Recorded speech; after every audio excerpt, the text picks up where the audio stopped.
High, আমার ছোট্ট একটা ভিডিওতে তোমাদের সকলকে ওয়েলকাম। তোমরা এতদিন ভিডিওতে আমাদের দু বোনকে দেখতে পেতে, আমাকে আর আমার দিদিকে। এরপর থেকে আমার আরো একটা বোন আছে, তাকেও দেখতে পারবে, কারণ আমি কিছুদিনের জন্য বাড়িতে এসেছি। বাড়ি আসার কোনো ভিডিও তোমাদের কাছে শেয়ার করা হয়নি। আমি বেশ কিছুদিন ধরে কোনো ভিডিও পোস্ট করছিলাম না, তার কিছু পার্সোনাল কারণ ছিল। যাই হোক, আমি বাড়ি আসার সময় কিছু ছোট ছোট ভিডিও করে রেখেছি, বাট সেগুলো আমার এখন এডিট করা হয়নি। ওগুলো এডিট করা হয়ে গেলে তোমাদের কাছে নিশ্চয়ই শেয়ার করব। তোমাদের সাথে গল্প করতে করতে তো এটাই বলা হয়নি। দেখো, এটা হচ্ছে আমাদের গাছের কাঁকরোল। আমাদের খাওয়ার জন্য অল্প করে লাগিয়েছিল, কিন্তু বেশ ভালোই হয়েছে। দেখো, অনেকগুলোই হয়েছে।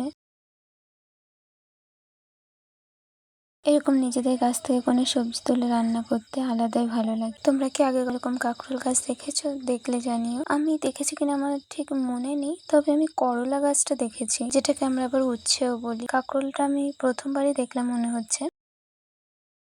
যা একটু বড় বড় হয়েছিল তা তো আমি সব তুলে নিয়েছি, কিন্তু দেখো কত ছোট ছোট কাঁকরোল এসেছে। এগুলো আবার কিছুদিন বাদে বড় হয়ে যাবে। দেখো, আমি সব কটা কাঁকরোলই তুলে নিয়েছি। এবার তোমাদেরকে বলি, কাঁকরোল তুলতে এসে জানো তো আমরা একটা ফোন পেয়েছিলাম। এটা দেখে চিনতে পারলে বলো তো এটা কার ফোন? ফোনটা আমি ভিডিওতেই দেখিয়ে দিলাম। তোমাদের যদি এটা কারোর ফোন হয়ে থাকে তাহলে আমাদের বাড়িতে এসে ফোনটা নিয়ে যেও। আজকের ভিডিওটা এই পর্যন্ত। আবার তোমাদের সাথে দেখা হচ্ছে পরের ভিডিওতে। ততক্ষণ তোমরা ভালো থেকো, সুস্থ থেকো। আর ভিডিওটি যদি ভালো লেগে থাকে তাহলে একটা লাইক করে দিও। Bye bye.